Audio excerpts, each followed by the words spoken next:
Después de años de exilio, humillación y disciplina, el pueblo de Israel había comenzado a experimentar algo que parecía imposible: el regreso a su tierra. Dios, en su misericordia, había movido el corazón de reyes extranjeros para permitir que un remanente volviera a Jerusalén. El altar había sido levantado, el culto restaurado, y la esperanza parecía renacer entre las ruinas. Exteriormente todo indicaba que Dios estaba obrando una restauración completa. Pero Esdras 9 comienza con una revelación incómoda, una verdad que nadie quería decir en voz alta. Justo cuando la obra avanzaba y la nación parecía encaminarse nuevamente hacia Dios, el pecado que había provocado el exilio estaba regresando silenciosamente. No llegó con ruido ni con rebelión abierta, sino disfrazado de normalidad, de convivencia, de decisiones razonables. El texto nos dice que, al terminar estas cosas, los príncipes se acercaron a Esdras con una noticia devastadora. El pueblo, los sacerdotes y los levitas no se habían separado de los pueblos de la tierra. Aquello no era un detalle menor.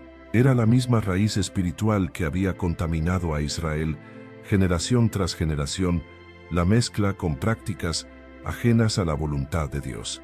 La restauración externa avanzaba, pero el corazón del pueblo estaba volviendo a los viejos caminos. Aquí se revela una verdad profunda y peligrosa. No toda restauración visible significa transformación interna. El templo podía estar en pie, los sacrificios podían ofrecerse, las fiestas podían celebrarse, pero si el corazón no era guardado, el pecado encontraría la forma de regresar. El verdadero problema no estaba en las ruinas físicas, sino en las decisiones espirituales que se estaban tolerando. Esta crisis no surgió en medio de idolatría abierta ni de rebelión declarada. Surgió después de la restauración, cuando muchos pensaban que lo peor ya había pasado. Y es precisamente ahí donde el peligro es mayor. Cuando creemos que ya hemos avanzado lo suficiente, bajamos la guardia. Cuando pensamos que el exilio quedó atrás, olvidamos por qué ocurrió. Esdras 9 nos confronta desde el inicio con una pregunta incómoda pero necesaria. ¿Qué sucede cuando Dios restaura nuestra vida, pero no cuidamos nuestro corazón?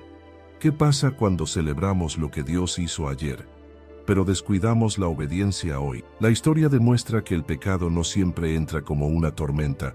Muchas veces se filtra como una grieta pequeña, casi imperceptible, hasta que debilita toda la estructura espiritual. Israel había sido rescatado, pero ahora enfrentaba una prueba más profunda: honrar la gracia recibida con una vida consagrada. Esta primera parte nos prepara para entender que el verdadero conflicto de Esdras 9 no es político ni social, sino espiritual. Dios no había abandonado a su pueblo, pero el pueblo estaba poniendo en riesgo la obra de restauración al repetir los errores del pasado. La crisis no era señal de que Dios se hubiera olvidado, sino una advertencia de que aún había asuntos del corazón que debían ser confrontados. Aquí comienza el llamado al quebranto. Aquí inicia la confrontación que dará paso al arrepentimiento. Y aquí se nos recuerda que la restauración verdadera no se mide por lo que se reconstruye afuera, sino por lo que se guarda dentro. El problema que sale a la luz en Esdras 9 no es superficial ni administrativo, es profundamente espiritual. Los príncipes informan a Esdras que el pueblo de Israel, incluidos sacerdotes y levitas, no se había separado de los pueblos de la tierra. Esta revelación es devastadora, porque muestra que la contaminación no comenzó en los márgenes, sino en el corazón del liderazgo. El texto enumera a los pueblos con los que Israel se había mezclado, pueblos conocidos por prácticas contrarias a la voluntad de Dios. Es crucial entender algo desde el principio. El problema no era étnico ni racial. La ley nunca prohibió la integración por origen, sino por idolatría. Dios sabía que la mezcla espiritual inevitablemente conduciría a la corrupción del pacto. Cuando Israel adoptaba costumbres, alianzas y matrimonios con pueblos que no reconocían al Dios verdadero, abría la puerta a dioses ajenos, valores distorsionados y una fe debilitada. Aquí se revela un principio clave: la mezcla siempre diluye la santidad. Israel había sido llamado a ser un pueblo apartado, no por orgullo, sino por propósito. Su identidad no debía confundirse con la de las naciones, porque su misión era reflejar el carácter de Dios en medio del mundo. Al perder esa separación espiritual, el testimonio se debilitaba y el pacto se ponía en riesgo. El texto es aún más contundente cuando afirma que la mano de los príncipes y gobernadores ha sido la primera en cometer este pecado. Esto nos confronta con una verdad incómoda. Cuando el liderazgo cae, la nación sufre. Aquellos que debían guiar al pueblo en obediencia fueron los primeros en justificar decisiones que Dios ya había advertido que traerían consecuencias. El pecado no solo fue cometido, fue normalizado. Este tipo de pecado es peligroso porque rara vez se presenta como rebelión abierta. Se disfraza de conveniencia, de adaptación cultural, de no ser tan radical. Se toman decisiones prácticas sin evaluar su impacto espiritual. Poco a poco lo que antes era impensable se vuelve aceptable, y lo que Dios había llamado pecado comienza a verse como algo secundario. Esdras 9 nos enseña que el mayor peligro para el pueblo de Dios no siempre viene de afuera, sino de la falta de discernimiento dentro. La mezcla espiritual produce un corazón dividido. Se quiere la bendición de Dios, pero también la aceptación del mundo. Se desea la restauración, pero sin renunciar completamente a lo que Dios ya había condenado. Este pasaje nos obliga a hacernos una pregunta honesta. ¿Hay áreas en nuestra vida donde hemos permitido mezclas que debilitan nuestra relación con Dios? No se trata solo de acciones visibles, sino de valores, decisiones, alianzas y prioridades que, poco a poco, nos alejan del centro de la voluntad divina. La gravedad del pecado en Esdras 9 no está solo en el acto, sino en su efecto acumulativo. Lo que hoy parece una concesión pequeña, mañana puede convertirse en una cadena espiritual. Dios había restaurado al remanente para algo santo, y la mezcla amenazaba con deshacer en silencio lo que la gracia había levantado con poder. Esta parte del relato nos deja una advertencia clara: la santidad no se negocia sin consecuencias. La gracia de Dios es abundante, pero nunca es una excusa para la desobediencia. La restauración auténtica exige separación del pecado, no convivencia con él. Cuando Esdras escucha la noticia, el texto no registra un debate, ni una excusa, ni una respuesta política. Registra algo mucho más raro y poderoso: quebranto.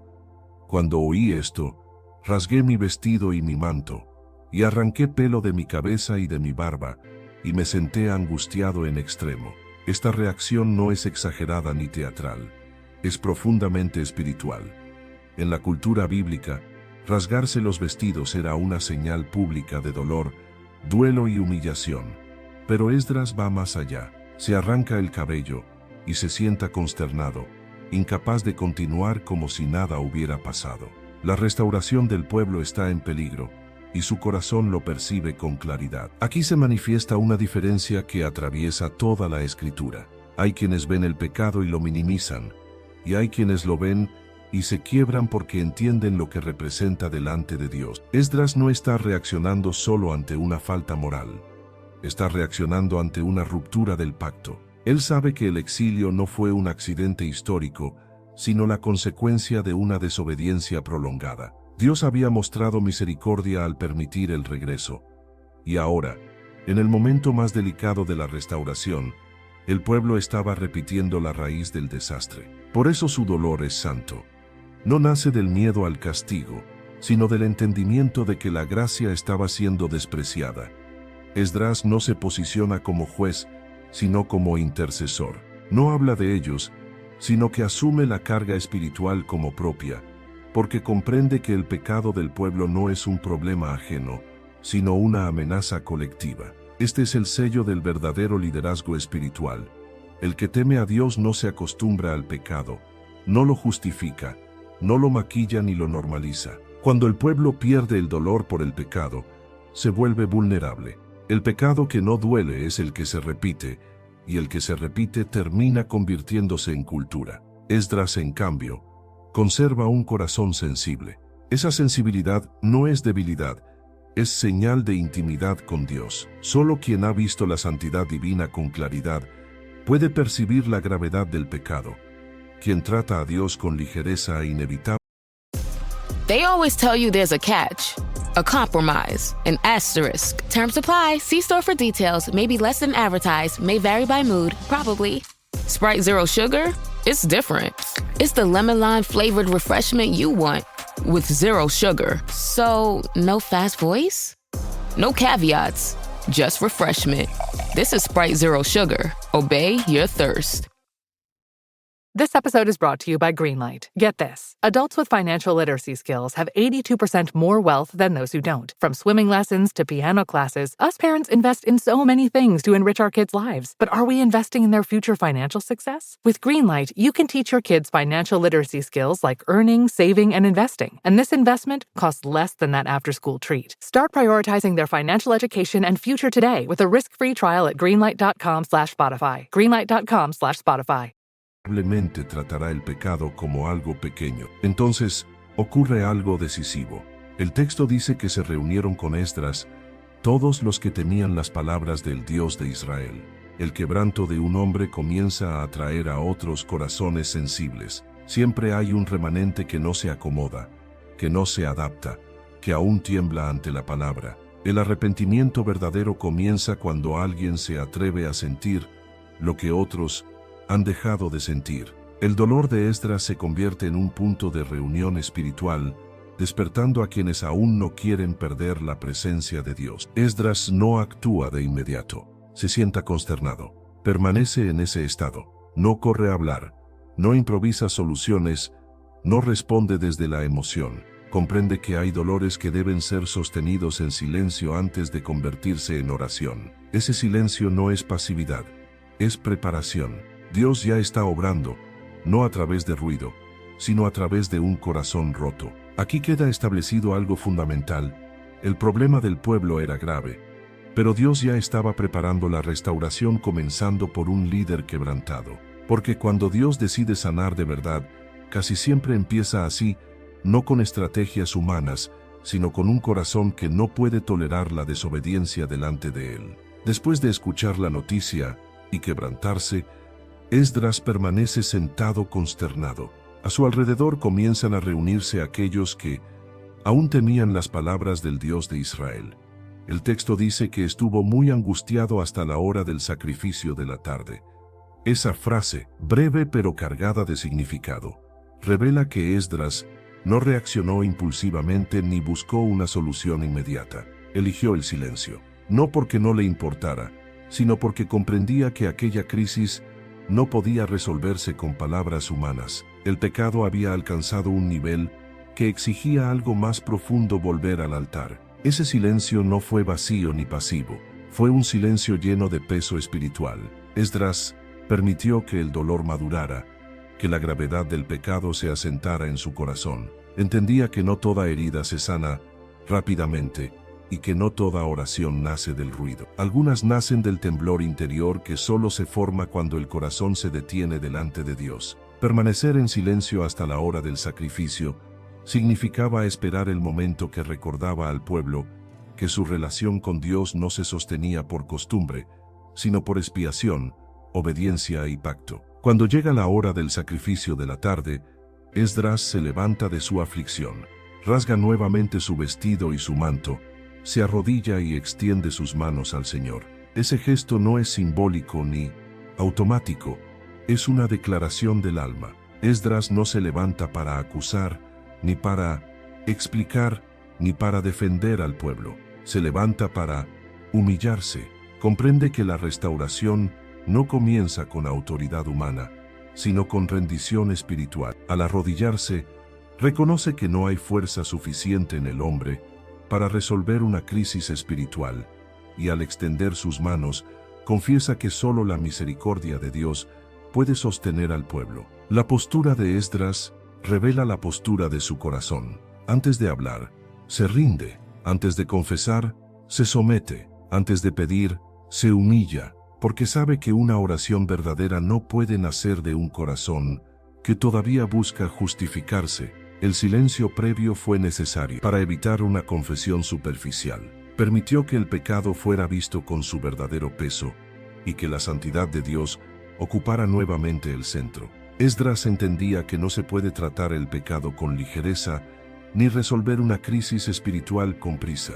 El silencio preparó el terreno para una oración sincera, sin excusas y sin máscaras. Fue en ese espacio de quietud donde el corazón se alineó con la verdad, y donde el dolor se transformó en intercesión. Así, antes de que una sola palabra fuera pronunciada, la restauración ya había comenzado. No en el pueblo todavía, sino en el corazón del intercesor. Porque cuando el corazón es sensible, el silencio se convierte en santuario. Y cuando el altar vuelve a ocupar su lugar, Dios empieza a obrar con profundidad. Cuando Esdras finalmente abre su boca delante de Dios, no lo hace para explicar ni para suavizar la situación. Su oración no nace del deseo de justificarse, sino de un profundo sentido de vergüenza delante de la santidad divina. Confiesa que se siente confundido. Every act of change begins with a neighbor. When neighbors connect through the Feeding America network, small actions ripple into lasting impact. Feeding America, led by neighbors. Give now to end hunger at feedingamerica.org. Y avergonzado de levantar su rostro a Dios, porque reconoce que las iniquidades del pueblo se han multiplicado y han crecido hasta el cielo. No presenta el pecado como algo pequeño ni circunstancial, sino como una carga acumulada que ha superado todo límite. Esdras ora en plural. No se distancia del pecado ni se coloca por encima del pueblo. Aunque él no haya participado directamente en las faltas denunciadas, se identifica plenamente con la culpa colectiva. Esta actitud revela el corazón de un verdadero intercesor, uno que no señala desde afuera, sino que carga delante de Dios el pecado como propio. En su oración no hay acusaciones, solo responsabilidad asumida. Luego conecta el presente con el pasado y reconoce que el pecado no es nuevo. Desde los días de los padres, el pueblo había caminado en desobediencia, y como resultado habían venido la espada, el cautiverio, el despojo y la vergüenza. Esdras no acusa a Dios por esas consecuencias, al contrario, reconoce que la disciplina fue justa. Esta confesión rompe con toda mentalidad de victimización espiritual y afirma que el pueblo no fue castigado sin razón, sino corregido por su infidelidad. Lo más impactante de esta oración es que Esdras aún no pide perdón. Antes de solicitar misericordia, expone la condición real del corazón. Entiende que Dios no necesita ser convencido para perdonar, pero el hombre sí necesita ser confrontado para arrepentirse. Por eso su oración no busca alivio emocional, sino restauración del pacto. El pecado es nombrado, reconocido y asumido sin excusas. Esta confesión profunda establece una verdad ineludible.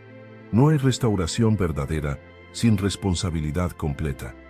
Mientras el pecado se justifica, la gracia no puede transformar. Esdras entiende que el arrepentimiento superficial produce cambios momentáneos, pero solo una confesión honesta puede abrir la puerta a una restauración duradera. Al terminar esta parte de la oración, queda claro que el pueblo no tiene defensa alguna delante de Dios. No hay argumentos, no hay excusas, no hay méritos, solo queda la misericordia divina. Y es precisamente en ese punto de absoluta rendición donde comienza a vislumbrarse la esperanza, porque cuando el hombre deja de defender su pecado, Dios puede comenzar a obrar con libertad.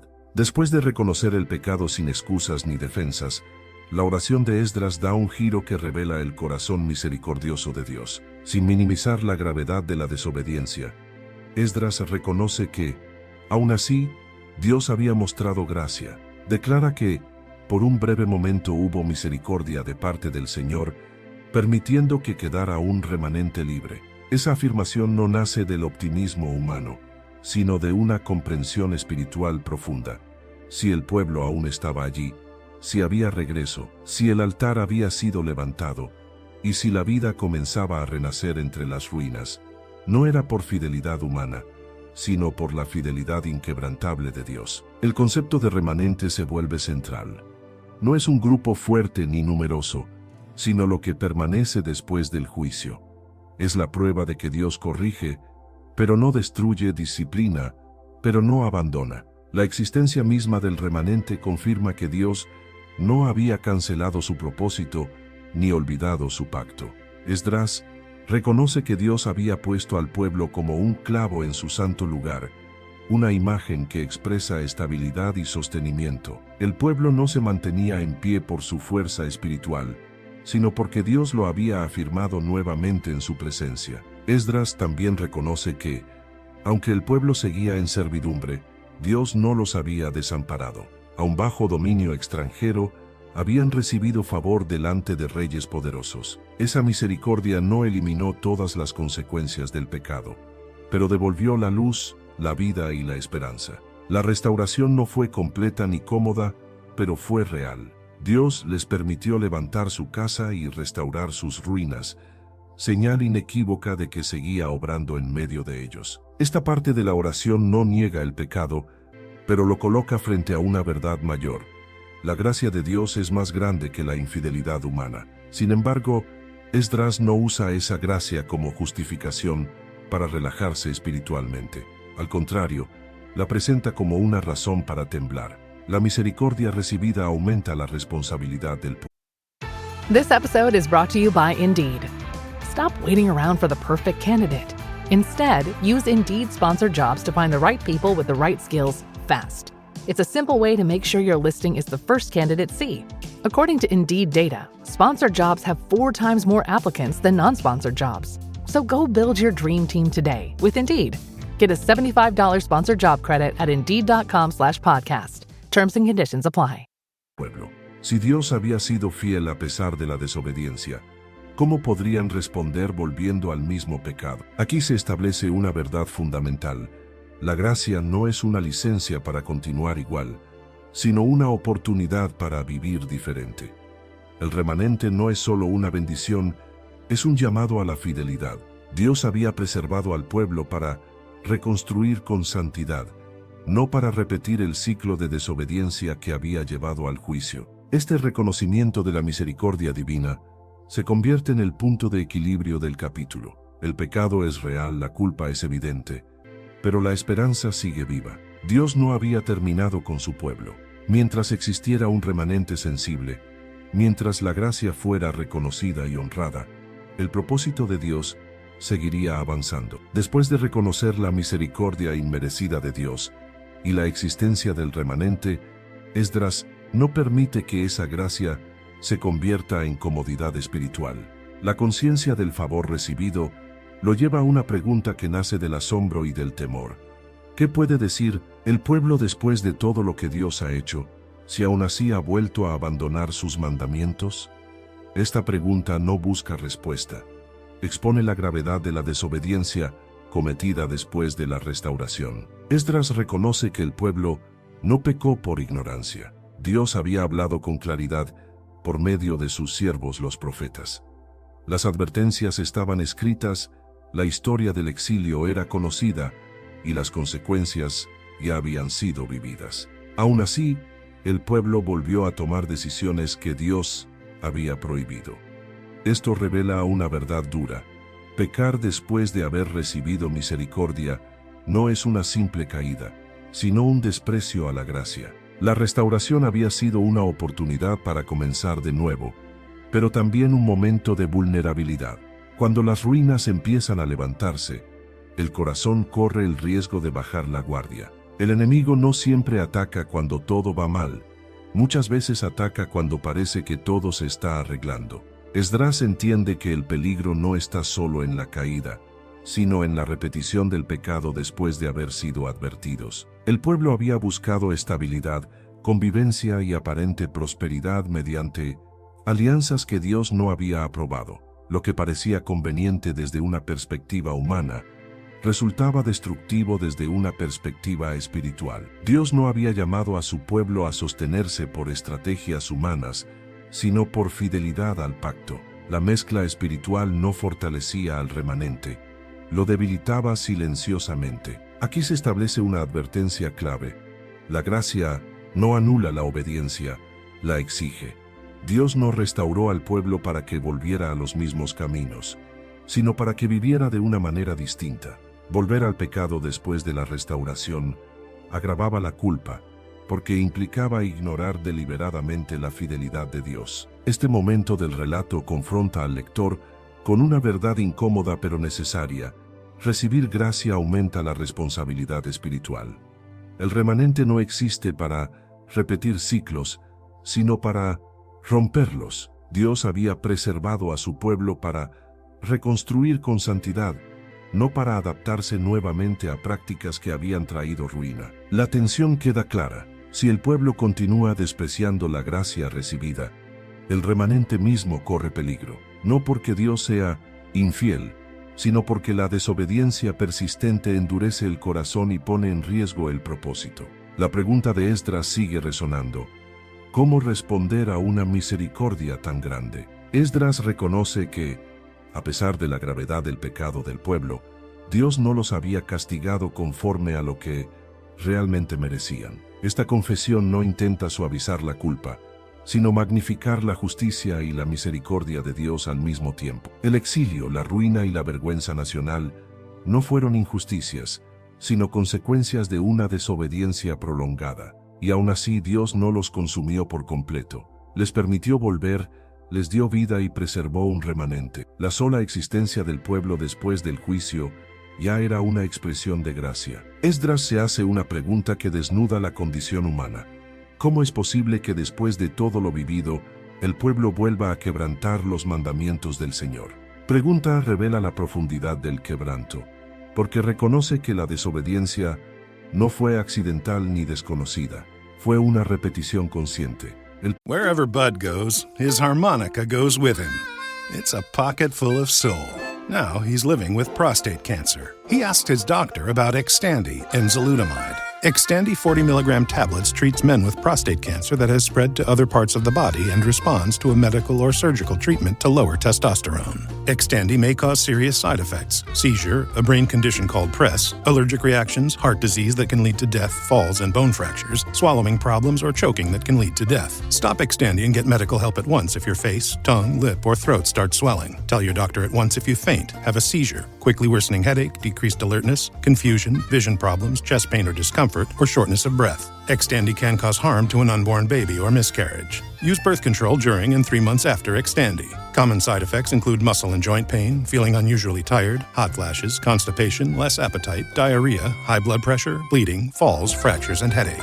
Talk to your doctor and visit Xtandi.com. Peligro ya no era solo el pecado, sino el endurecimiento del corazón que se produce cuando se reincide después de haber sido disciplinados. Esdras entiende que perseverar en ese camino podría llevar a una consecuencia definitiva. Si el pueblo continuaba despreciando la misericordia recibida, el remanente mismo corría el riesgo de desaparecer. No porque Dios fuera injusto, sino porque la desobediencia persistente rompe la posibilidad de permanecer delante de Él. La gracia no puede ser usada como un escudo para pecar sin consecuencias. La oración alcanza su punto más bajo cuando Esdras declara que el pueblo no puede estar en pie delante de Dios a causa de sus delitos. No hay argumentos, no hay defensas, no hay méritos que presentar, solo queda la verdad desnuda. Dios es justo y el pueblo es culpable. Este reconocimiento no produce desesperación, sino rendición, porque cuando el ser humano deja de justificarse, deja espacio para que Dios obre. Aquí se revela una verdad fundamental. La restauración comienza cuando se acepta plenamente la justicia de Dios. Mientras el pecado se defiende, la gracia no puede transformar. Pero cuando el pueblo se presenta tal como es, sin máscaras ni excusas, la misericordia encuentra un lugar donde actuar. Este punto marca el momento exacto en que la conciencia colectiva comienza a despertar. La oración de Esdras no busca aliviar la tensión, la expone delante de Dios, y esa exposición prepara el corazón del pueblo para una respuesta real. El capítulo no concluye con una solución inmediata, sino con una verdad que sacude: el remanente existe solo por gracia, y permanecer dependerá de cómo se responda a esa gracia. Aunque el capítulo no presenta una resolución inmediata, algo ya ha comenzado a moverse en el corazón del pueblo. La oración de Esdras no fue silenciosa ni estéril. Su quebranto no quedó aislado. Al presentarse delante de Dios sin excusas ni defensas, abrió un espacio donde la verdad ya no podía seguir siendo ignorada. El pecado que antes había sido tolerado o normalizado quedó expuesto a la luz de la santidad divina. Ese acto de humillación no produjo rechazo, sino convocatoria. El quebranto de un solo hombre comenzó a despertar a otros corazones que aún conservaban temor por la palabra de Dios. No fue un llamado organizado ni una estrategia humana, fue una reacción espiritual. Cuando la santidad vuelve a ser tomada en serio por uno, otros comienzan a recordar lo que habían olvidado. El arrepentimiento genuino tiene esa fuerza, no presiona, no obliga, pero confronta y despierta. El silencio que rodea este momento no es indiferencia, sino peso espiritual. El pueblo ya no puede seguir igual. La oración de Esdras rompe la comodidad y expone la realidad interior. La indiferencia, que es más peligrosa que el pecado visible, empieza a quebrarse. La conciencia colectiva comienza a moverse, no por miedo sino por convicción. Aquí se revela que el verdadero remanente no se define simplemente por quienes regresaron del exilio, sino por quienes responden cuando Dios confronta. No todos los que están cerca del templo pertenecen realmente al remanente, lo son aquellos que tiemblan ante la verdad, que no justifican el pecado y que están dispuestos a cambiar. El remanente es espiritual antes que numérico. La oración de Esdras no cambia leyes ni impone decisiones, pero cambia el clima espiritual. Donde antes había silencio cómodo, ahora hay silencio tembloroso. Donde antes había justificación, ahora hay conciencia. Donde antes había tolerancia, ahora hay incomodidad santa. Dios comienza a obrar no desde la multitud, sino desde corazones sensibles. Este momento prepara el terreno para lo que vendrá después. El arrepentimiento aún no se ha expresado plenamente en acciones, pero ya ha nacido en el interior. La semilla ha sido plantada. El pueblo ha sido confrontado, y cuando la verdad alcanza el corazón, el cambio deja de ser una posibilidad lejana y se convierte en una necesidad inevitable. El capítulo no termina con una celebración ni con una solución inmediata. Termina con un pueblo expuesto delante de la santidad de Dios y con un líder postrado en humildad. Y sin embargo, ese final no es desesperanzador, es profundamente revelador. Porque Esdras 9 no narra el abandono de Dios, sino su fidelidad al confrontar para restaurar. La corrección no es señal de olvido, sino de compromiso con el pacto. El eje de todo el capítulo no es la falla del pueblo, sino la preservación del remanente. Si Dios hubiera decidido terminar la historia, no habría permitido el regreso del exilio, no habría inclinado el corazón de reyes extranjeros, no habría sostenido al pueblo después del juicio, ni habría encendido nuevamente el altar. El simple hecho de que aún exista un remanente demuestra que Dios no se ha olvidado de su pueblo ni de sus promesas. La misericordia que atraviesa este capítulo no es una invitación a la comodidad, sino un llamado a la responsabilidad. Dios mostró gracia para dar oportunidad de volver, no para justificar la repetición del pecado.